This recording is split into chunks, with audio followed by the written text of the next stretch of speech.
సింహం వారి గనక చూసుకున్నట్లయితే ఈ యొక్క పక్షంలో మీ యొక్క రాస్యాధిపతి అయినటువంటి రవి ఉచ్చస్థానంలో ఉంటున్నాడు. ఉచ్చస్థితిలో ఉన్నప్పుడు ఏంటంటే ఇది దేవతా అనుగ్రహాన్ని ఇస్తుంది, గుర్తుపెట్టుకోండి. అదేవిధంగా లగ్నంలో ఉండేటువంటి కేతువు, దశమంలో ఉండేటువంటి శుక్రుడు, ఏకాదశంలో గురువు, అష్టమ స్థానంలో అష్టమ శని ఉంటూ ఒకవైపు మరలా కుజుడితో కలిసి ఉన్నాడు ఆ యొక్క శని, సప్తమంలో రాహు.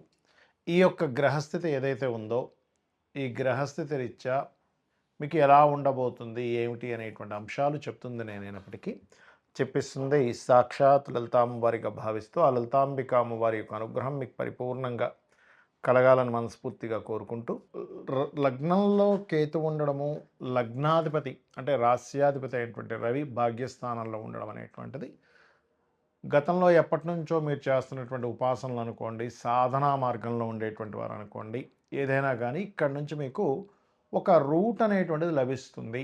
ఈ పక్షంలో దేవతా అనుగ్రహానికి లగ్నంలో ఉండే కేతువుకి భాగ్యస్థానానికి సంబంధాలు ఏర్పడ్డాయి కాబట్టి, అదేవిధంగా ధనపరమైనటువంటి విషయంలో ఖచ్చితంగా అభివృద్ధి ఉంటుంది. అందులో ముఖ్యంగా ఆరోగ్య శాఖలు అంటే మెడికల్ రంగాల్లో ఉండేటువంటి వారు, హాస్పిటల్స్ నడిపేటువంటి వారు, మెడికల్ ఏజెన్సీస్ వాళ్ళకి అనుకూలమైనటువంటి పరిస్థితులు ఉంటాయి. అందులో ఎటువంటి సందేహం లేదు.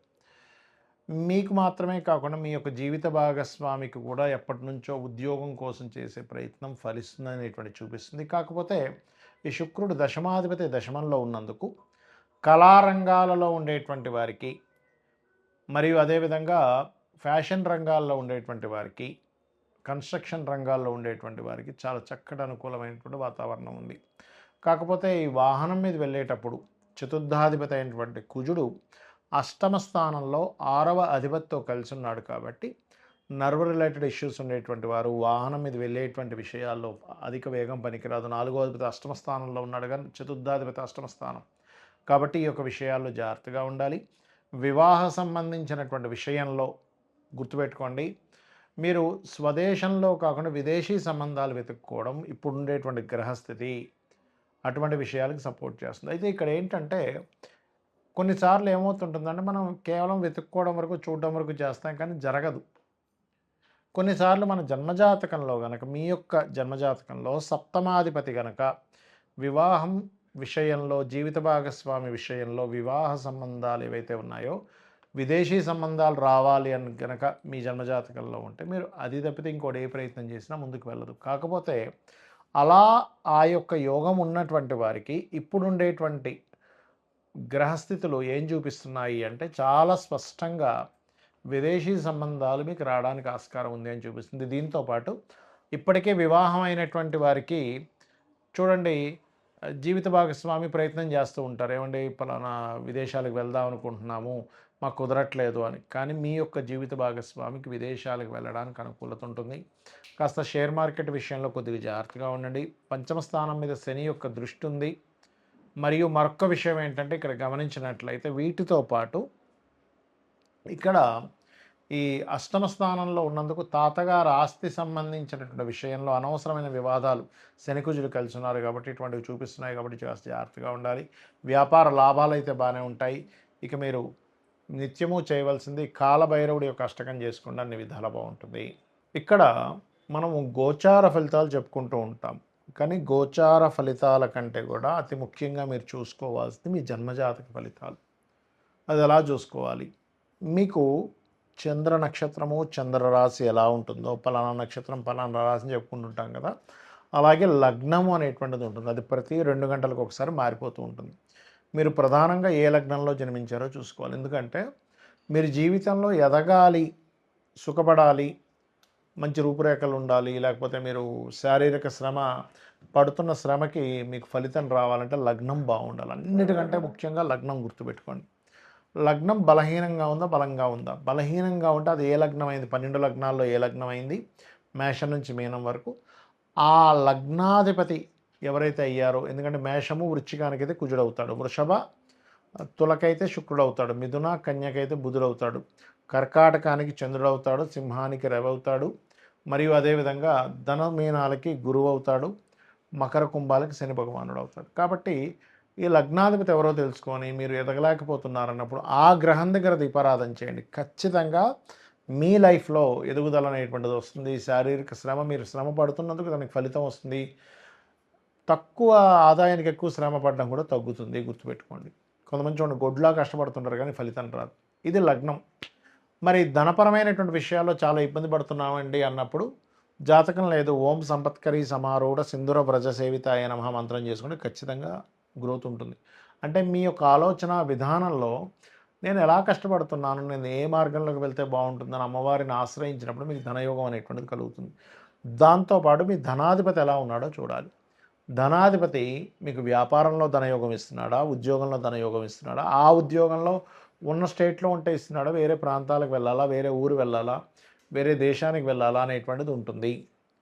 అది మెడికలా, మార్కెటింగా, లేకపోతే ఫుడ్ రిలేటెడ్ వాటి మూలంగా ఉందా అనేటువంటిది చూసుకోవాలి. అందుకే చిన్నపిల్లలు చదువుకునేటప్పుడు కూడా మీ అబ్బాయి యొక్క విద్యాస్థానానికి ధనస్థానానికి ఉండే లింకును చూసి దానికి సందర్భంగా అంటే దానికి అనుగుణంగా మీరు కనుక చదివించినట్లయితే వాళ్ళకి ఉపయోగపడుతుంది. ఆ చదువు లేనట్లయితే కొంతమంది చూడండి ఏదో చేస్తారు కానీ పెద్దగా ఉపయోగపడలేదండి అంటూ ఉంటారు. అటువంటివి జరుగుతూ ఉంటాయి. అదే రకంగా అన్నదమ్ములతో వచ్చే ఇబ్బందులు మూడో స్థానంలోని. విద్య ఎందుకు అవ్వట్లేదు, చాలామంది చూడండి పిల్లలకి లక్షలు పెట్టి స్కూల్లో జాయిన్ చేయించిన చదవలేకపోతుంటాడు. ఎందుకంటే చతుర్థ భావం పాడవుతుంది. ఆ చతుర్థాధిపతి ఎవరు, చతుర్థ స్థానంలో ఉండే గ్రహం ఏమిటి, చతుర్థాధిపతి ఏ గ్రహాలతో సంబంధం కలిగి ఉన్నాడు, దానికి సంబంధించినటువంటి గ్రహారాధన చేయడము, పిల్లలకి హైగ్రీవ స్తోత్రం నేర్పించడము. లలితా సహస్రనామాల్లో అయితే మీరు శుద్ధ విద్యాంకురాకార ద్విజపంక్తి ద్వయోజ్వలాయ నమః అనే మంత్రం చేయించడం మంచిది. ఇక సంతానం కలిగినప్పటి నుంచి కొంతమందికి బాగుంటుంది, సంతానం వల్ల కొంతమంది ఇబ్బంది పడుతూ ఉంటారు. పంచమ స్థానం రుణ రోగ శత్రువులు. ఇవాళ రేపు అందరూ ఇబ్బంది పడేది దేని గురించి అంటే రుణము, రోగము, శత్రువులు. ఇది పూర్వజన్మ కర్మ వల్ల వస్తూ ఉంటుంది. కాబట్టి ఈ పూర్వజన్మ కర్మకారకుడు ఎవరైతే ఉన్నారో, రుణరోగ శత్రుకారకులు ఎవరైతే ఉన్నారో, ఇది ఆరో భావం బట్టి ఉంటుంది. కాబట్టి ఆరో స్థానంలో ఉండే గ్రహాలకు మీరు దానం ఇచ్చుకున్నట్లయితే మీ రుణాలు తగ్గడం. ముఖ్యంగా ఓం అపర్ణాయే నమః అనే మంత్రం చేయండి. 100% మీకు రుణం అనేటువంటిది తగ్గి తీరుతుంది. ఇక వివాహం, ఇవాళ రేపు వివాహం అవ్వట్లేదు ఏంటోనండి, మా అబ్బాయికి 30 వచ్చేసాయి, 35 వచ్చేసాయి, మా అమ్మాయికి 40 వచ్చేస్తున్నాయి, వివాహం అవ్వట్లేదు అని బాధపడుతూ ఉంటారు. ఇక్కడ ఒకటే, మీకు గ్రహము అనుకూలించినప్పుడు మీరు వివాహం కోసం ఆలోచించరు. ఒక్కోసారి ఎలా అంటే 25 ఏళ్ళు 22 ఏళ్ళ వయసులో ఒక్కోసారి అనుకూలిస్తుంది గ్రహం. ప్రతి జీవుడికి కూడా 3 నుంచి 5 సార్లు వివాహ బలం వస్తుంది. అది మన జన్మజాతకంలో సప్తమాధిపతి ఎక్కడున్నాడు, సప్తమ శుక్రుడు ఎలా ఉన్నాడు, సప్తమం మీద శుభగ్రహ అనుకూలత వస్తుందా, సప్తమంని యాక్టివ్ చేసేటువంటి మహాదశలు అంతర్దశలు వస్తున్నాయా లేవా, ఇవి చూసుకొని మీరు వివాహం కోసం ఆ పర్టికులర్ సమయంలో కనుక ప్రయత్నం చేస్తే ఖచ్చితంగా ఉంటుంది. ఎలా అంటే చిన్న ఎగ్జాంపుల్ చెప్తాను చూడండి. మీరు సినిమాకి వెళ్దాం అనుకున్నారు, మార్నింగ్ షోనా, మ్యాట్నీనా, ఫస్ట్ షోనా, సెకండ్ షోనా, 4 షోలు ఉంటాయి. అలా కాకుండా నేను అక్కడ 2 గంటలప్పుడు సినిమాకి వెళ్దాం అనుకుంటున్నానండి, నేను థియేటర్కి వెళ్తే ఎవరు తెలుస్తారు, మూసుంటుంది. అలాగే మీరు ఏదైనా ఒక వస్తువు కొనాలన్నా పలానా సమయం, పలానా మార్కెట్, పలానా ప్రదేశం. సూర్యోదయం కూడా రాత్రి ఎప్పుడో